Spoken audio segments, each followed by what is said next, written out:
With the rise on the social media consumption of everyone in the planet, envy has gone higher as well, according to a study at the University of Michigan. Would you agree?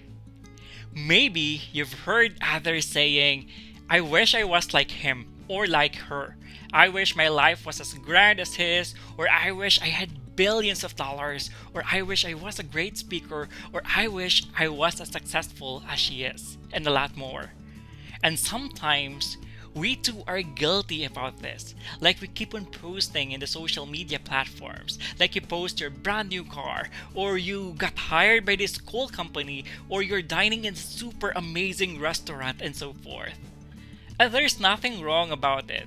It's just that these situations pushed everyone to somehow compare themselves to others. If we make others as inspirations for us to become better, then that's good, right? But if we envy others and we feel like we're incomplete based on what others had accomplished or what others are trying to portray in the social media space, then that's something that we have to stop. Envy is not good, and we don't know the whole story of other people, do we?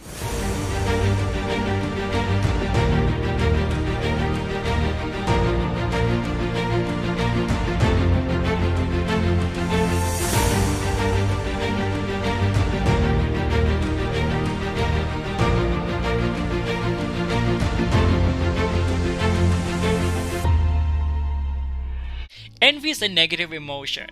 It should not be part of you. By hook or by crook, do the best way that you can to eliminate it. Remove it from you, or else it will poison your life before you notice it. You would feel miserable and it can ruin your life. You are sabotaging your life. You have to start controlling your emotions, including negative emotions. And if you can't control them, then try to manage how you respond. Remember this, my friend. Yes, I understand that life may not be fair. There will always be people who are better than you in some areas of our lives. There will be people who possess more wealth than you do.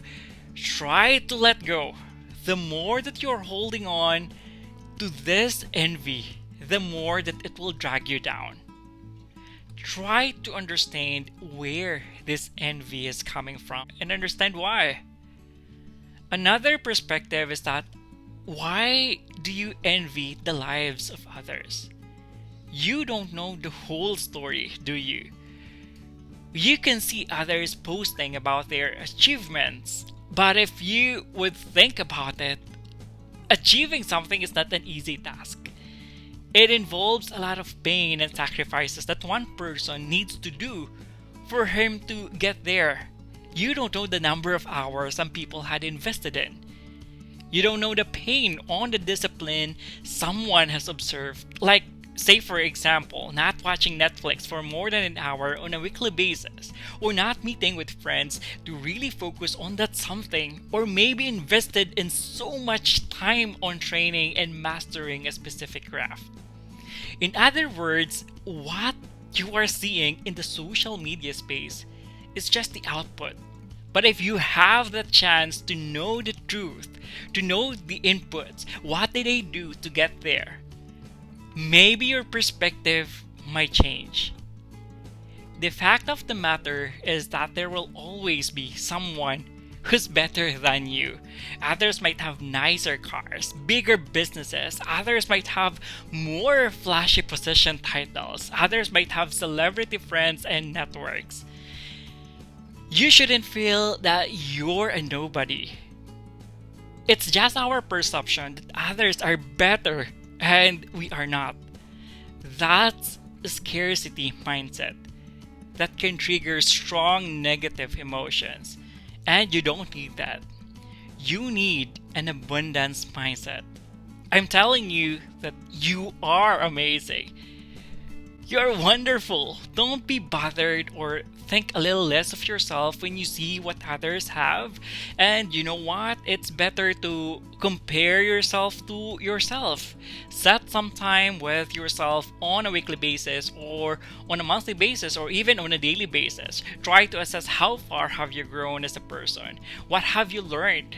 What have you accomplished based on the goals that you've set?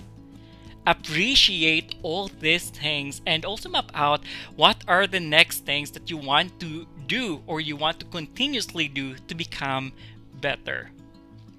This is MindGrit by Dr. Ray, reminding you to be happy and grateful always.